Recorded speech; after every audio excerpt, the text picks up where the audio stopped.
Hello, everyone. I'm Paul Drabble, Global Marketing Director at Delta Q Technologies, a member of the Zappi Group of companies.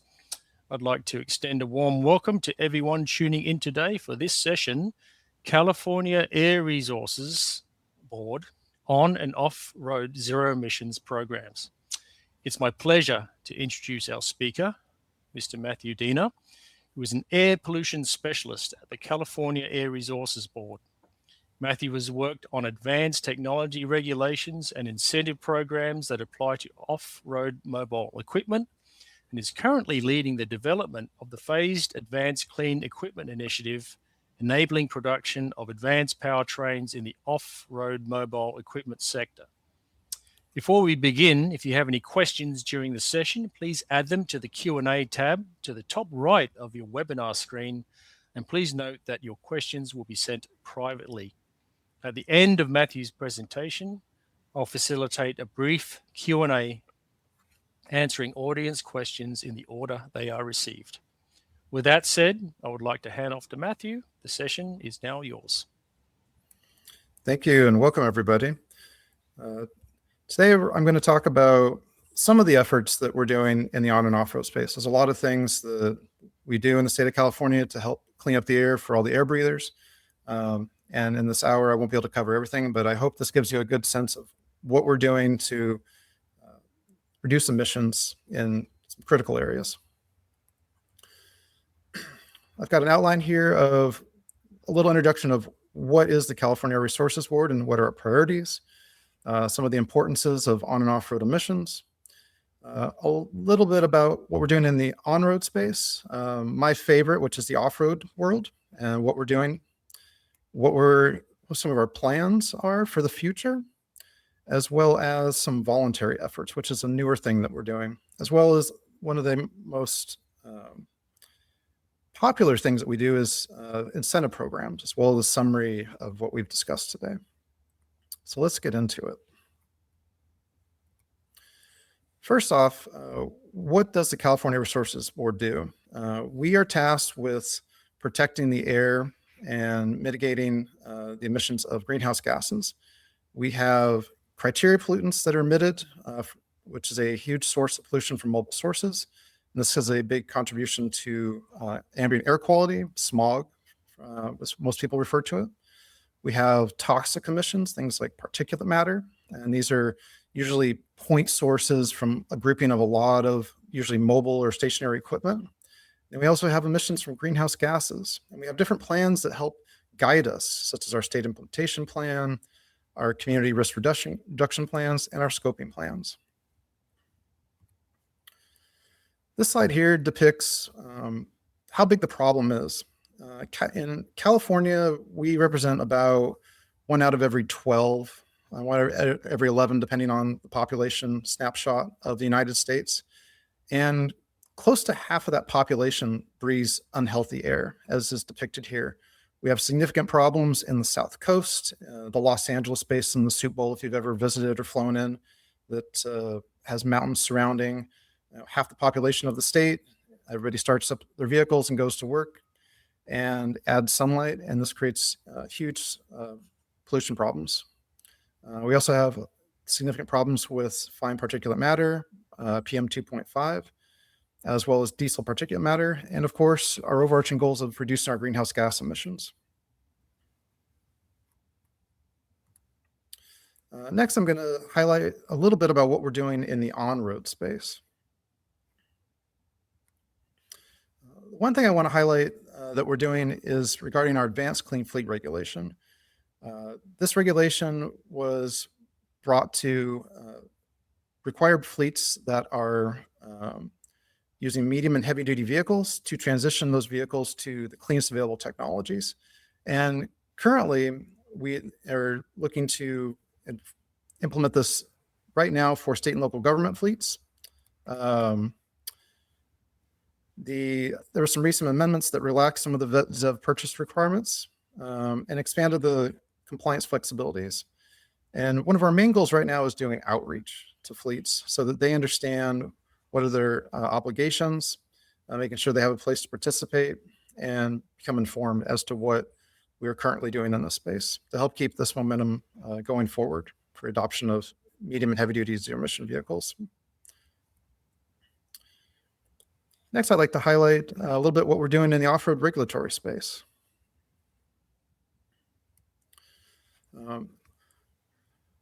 For close to 20 years now, we've had a rule that requires if you have diesel-fueled off-road equipment, oftentimes this is construction and industrial equipment, that you meet a fleet average so that you don't just keep using the oldest, dirtiest equipment forever. And for a long time, these fleets had to meet a tier 2 average for their diesel engines, and they were able to keep their older equipment. But we recognized that there's a lot of older equipment that was still being utilized, and there was a lot of emission reduction still available. So we conducted some amendments in 2022 that required fleets to get rid of their older tier 0s, 1s, and 2 diesel-powered pieces of equipment and adopt a tier 3 average, and then after a certain point, moving to tier 4 or cleaner purchases. The one thing I want to highlight here is some of the zero-emission provisions that we have. If you're willing to buy a zero-emission piece of equipment, you can keep an older piece of equipment for up to 2 years, and giving you a further incentive to skip over a expensive diesel purchase and go right to zero-emission. And if you're willing and able to go up to 50% zero-emission at a particular location, you get to request a special waiver for us to allow you to do your own path and timeline rather than the prescriptive ones that we have on how you need to turn over your fleet. So further encouraging fleets to have benefits from going electric, not just on the regular total cost of ownership calculations. Next, I want to talk a little bit about another regulation called the zero-emission forklift regulation. This measure right now is applicable only to state and local government fleets. We have not sought an authorization from the federal government yet for this, but we saw this as an important step because right now the forklift fleet was heavily reliant on propane. We saw there's a tremendous amount of forklifts available, and this was a good opportunity for us to phase out these pieces of equipment. The regulation has provisions for manufacturers restricting the sale after a certain date, and for fleets restricting the purchase of new spark-ignited engines, largely propane-powered.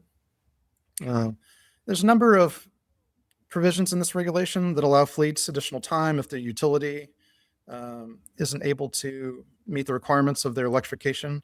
So there's a number of considerations the staff built into this to allow fleets a smooth transition.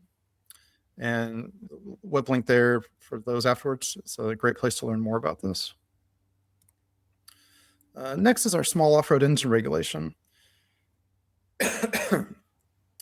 So US EPA granted us authorization back in January of 2025 for this measure. That was brought to our board a number of years prior. This sets emission standards for spark-ignited powered equipment. A big portion of this is landscaping equipment as pictured here.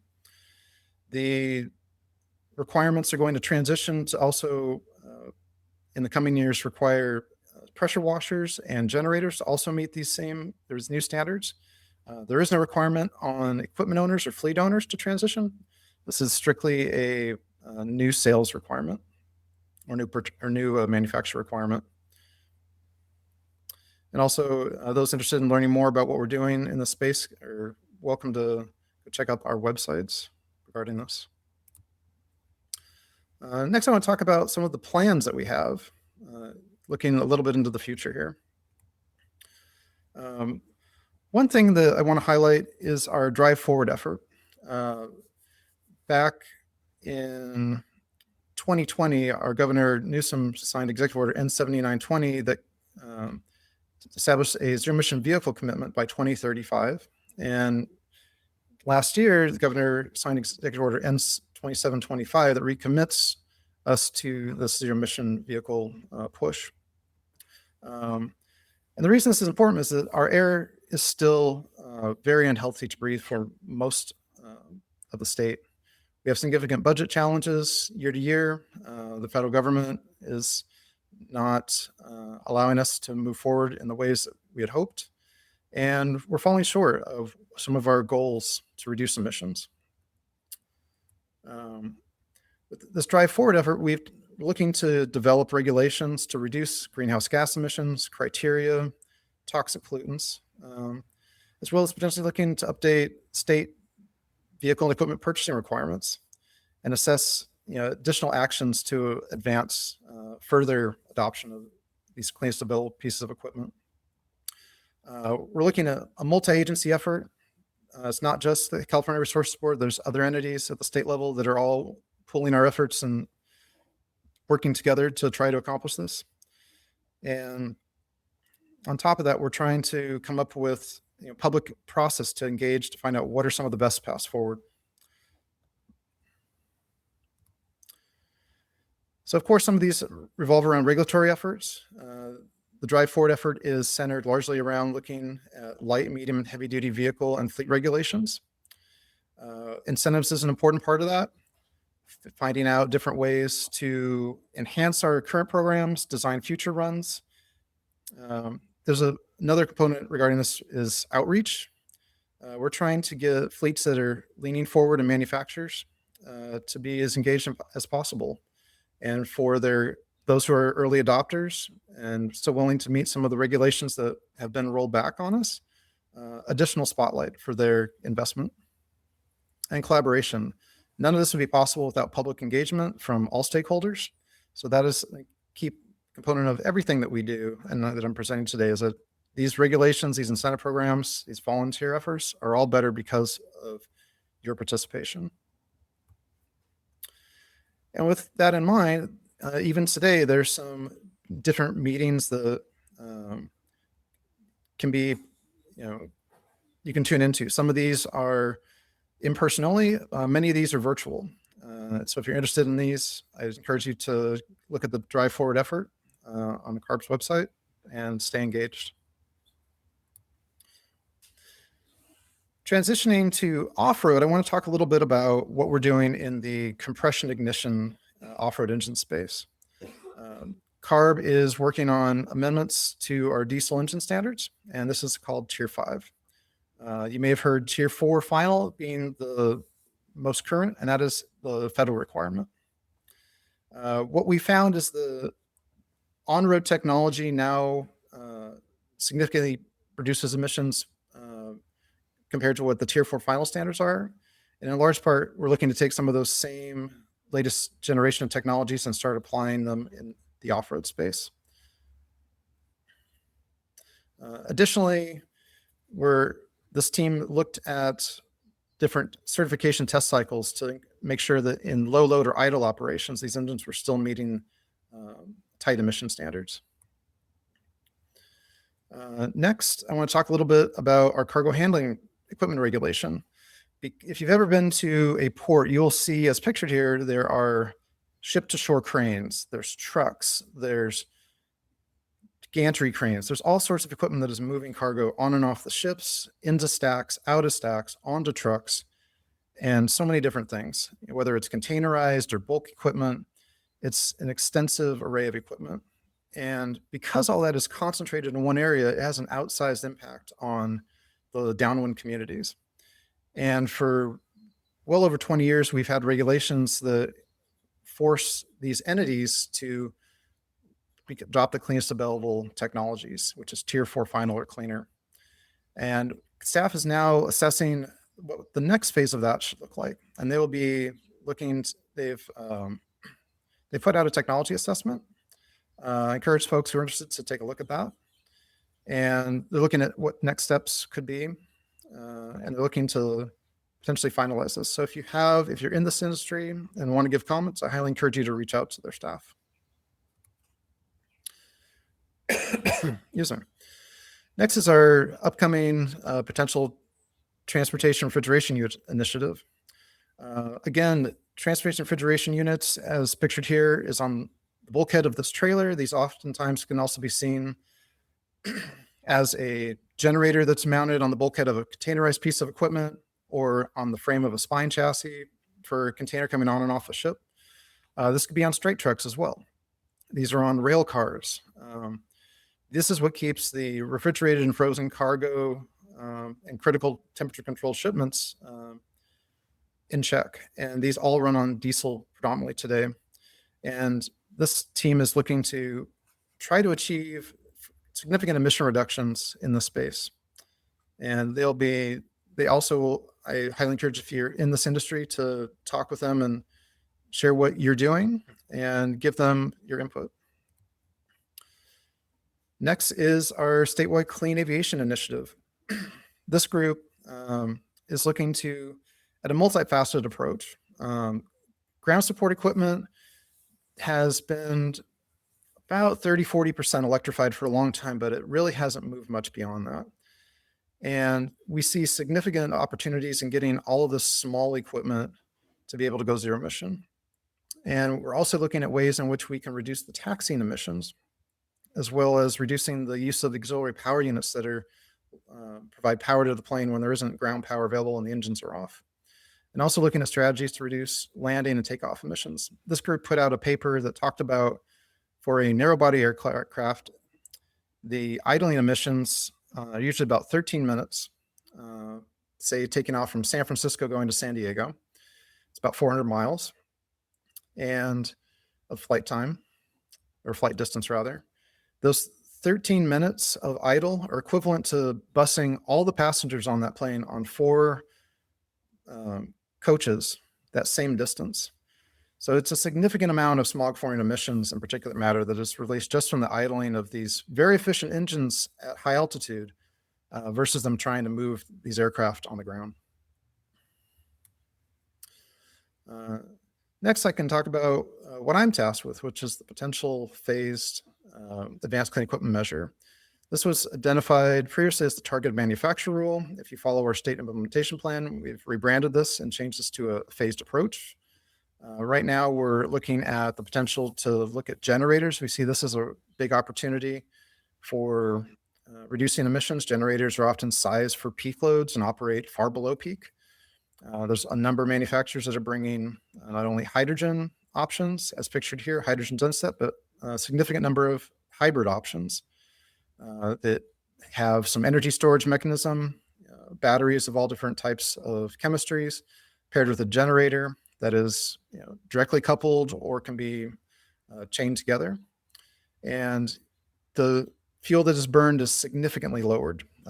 We've seen anecdotal evidence of 40 to 90% fuel reductions depending on the site needs and the sizing of generators and batteries.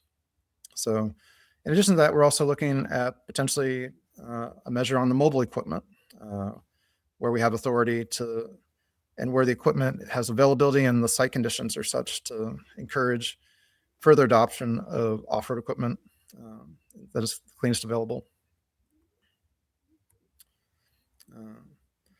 Next, I'd talk about some of our voluntary efforts that we're doing.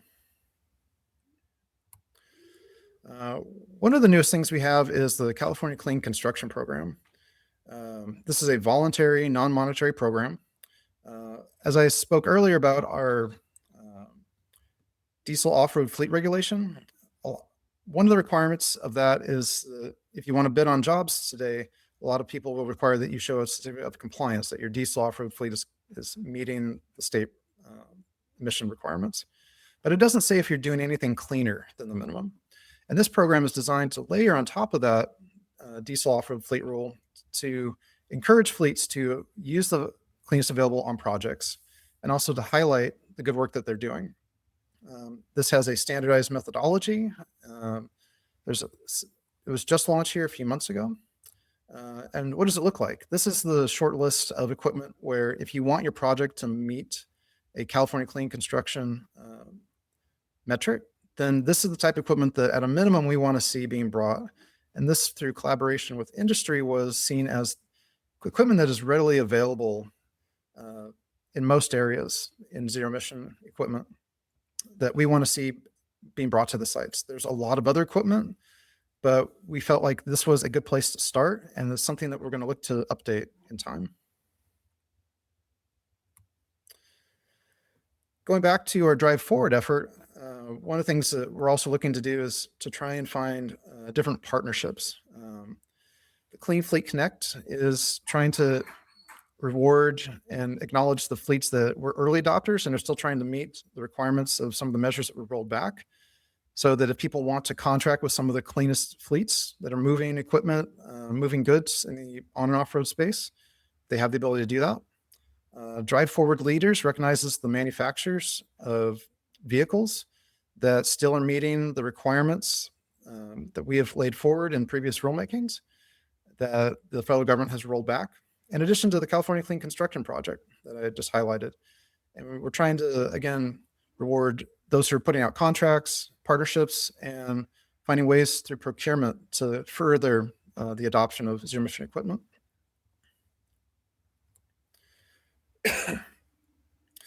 Next, I talk about incentive programs. This is one of the fun things we get to do.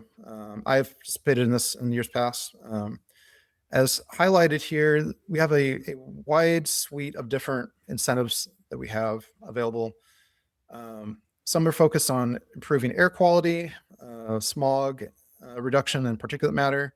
Some are focused more on reducing greenhouse gas emissions, like low carbon transportation funding. Some are the result of mitigation from excess emissions. One in particular was the Volkswagen Dieselgate. We have some that are some of our longest standing ones, like the Carl Memorial Program. In California, there's an environmental fee that's assessed on tires when you buy tires in the state. And that money gets recycled back through the state to local air districts to fund projects that reduce emissions from different sources, a significant amount in the mobile source category.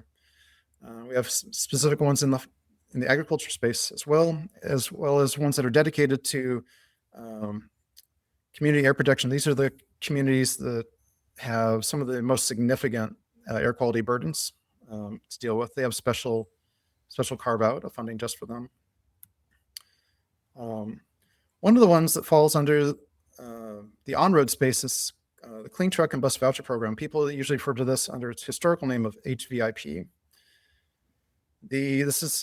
Our voucher programs are first come, first serve. They support our regulatory programs and accelerate the market transformation for these cleanest available pieces of equipment. And we also make sure they're equitable. We make sure that if people are bringing this equipment into disadvantaged communities, priority populations, they also have advantages for this. One of the reasons they're more straightforward is there's no scrappage requirement. Our Carl Memorial Program, for example, does require somebody to scrap an older piece of equipment in order to get funding, but sometimes it's more funding that'll be made available. A significant amount of funding over many years has been brought through this, and 11,000 plus vehicles have since been deployed. Layered on top of this are recognizing that there's small fleets that need a little bit of extra help through our on-road HVIP program.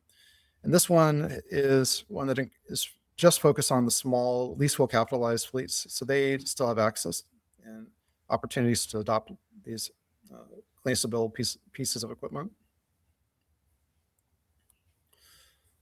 Additionally, the school buses, making sure that the emissions closest to some of the most sensitive receptors are also important to us. The zero-emission school bus and infrastructure program has already moved $500 million through it and funded over 1,000 school buses, with more still underway. There is a scrappage requirement, and it's looking to replace some of those older pieces of equipment priorities, as well as funding the infrastructure.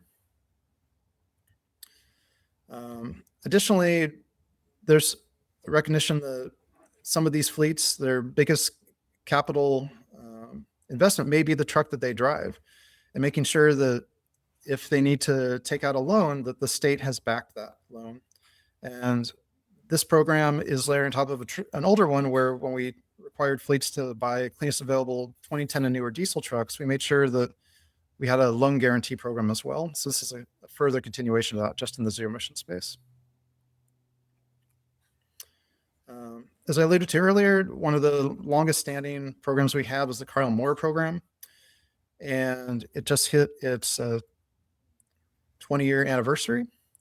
And this is something that has reduced a significant amount of emissions and really got us started for what we have today, which is extremely broad compared to what we had up until just a few years ago.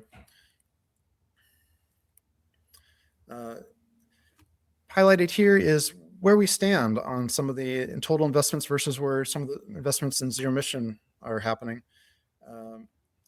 It's very significant. Like almost all of the lawn and garden equipment is zero emission that's funded and is continuing in the both on and off-road space, as well as a significant amount that we recognize that it takes to make the infrastructure whole to make this equipment possible to be operated.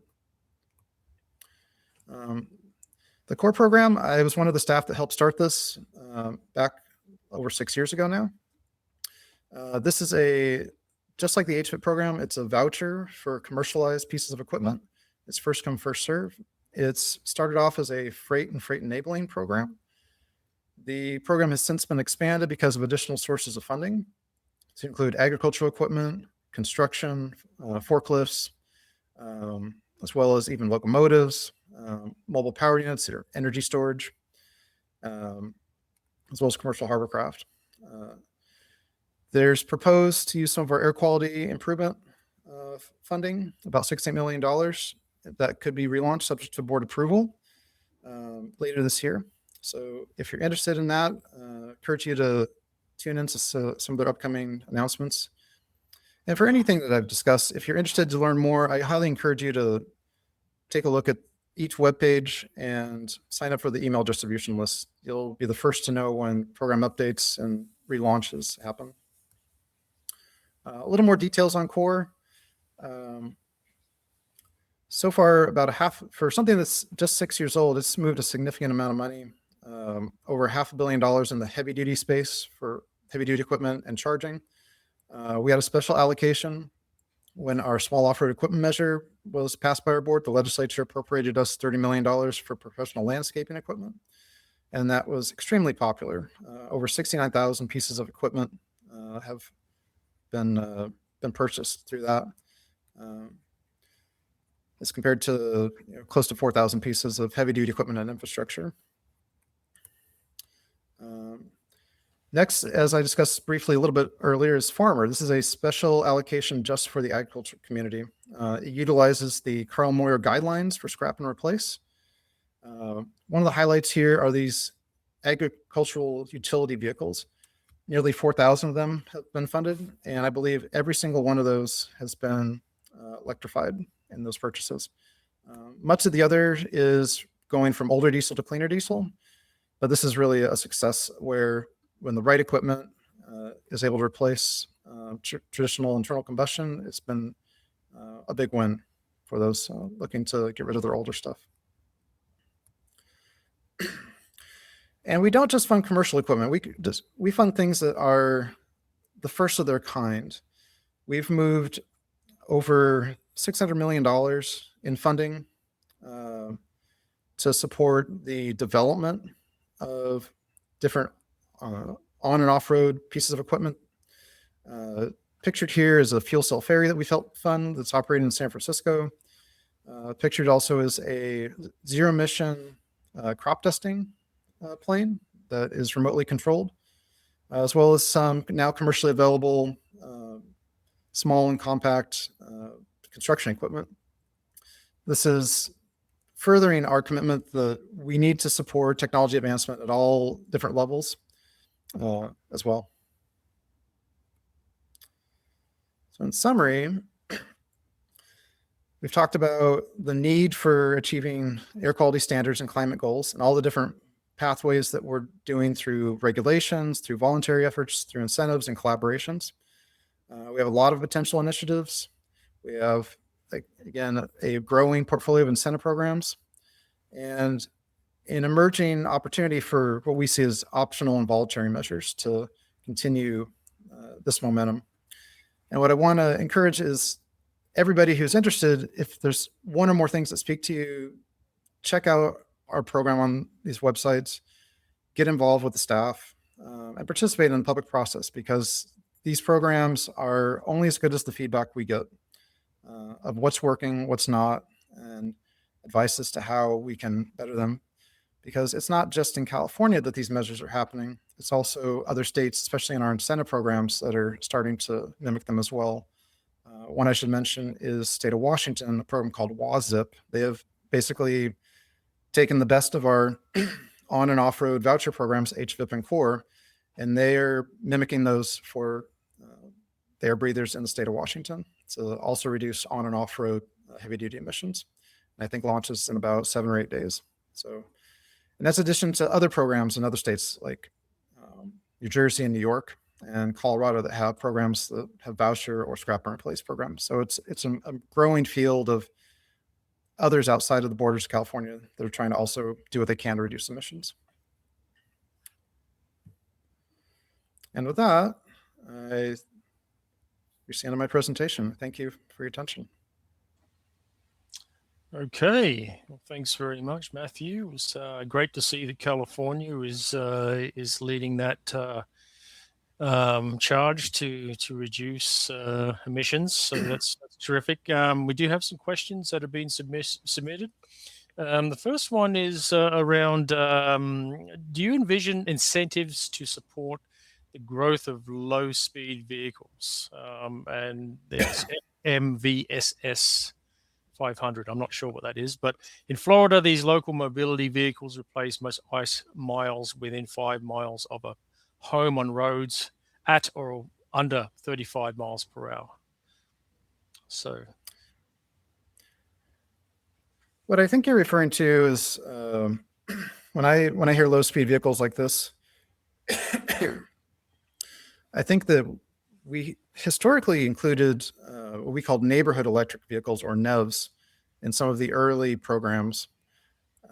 I think that we graduated those out a number of years ago.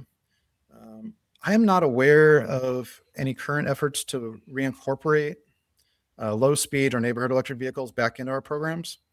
But if that's something you think that we should consider, be happy to discuss and connect you with some of the team that works on that. Okay. Another question here. What are the most common compliance challenges or misunderstandings CARB sees among on-road manufacturers or fleets? What best practices would you recommend to avoid enforcement issues?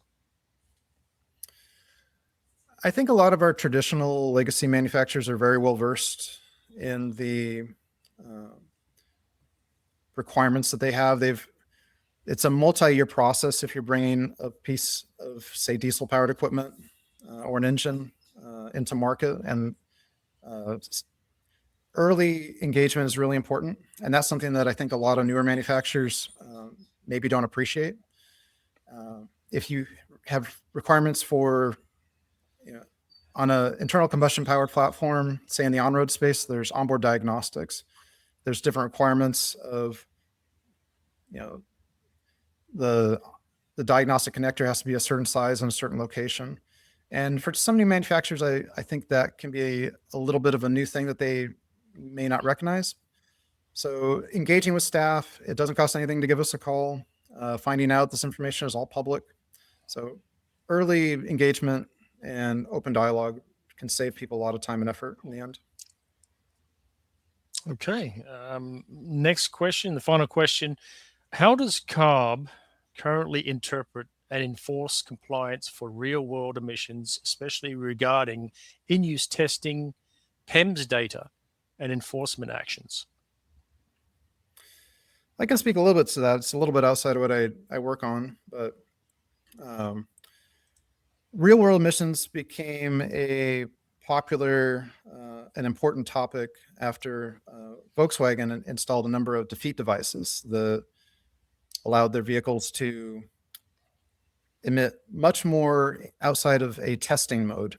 And what we've done is started both in the on and off-road space to pull in vehicles, both whether it's construction equipment, light duty, medium or heavy duty vehicles, and make sure that they are meeting the emission requirements that we have set forward.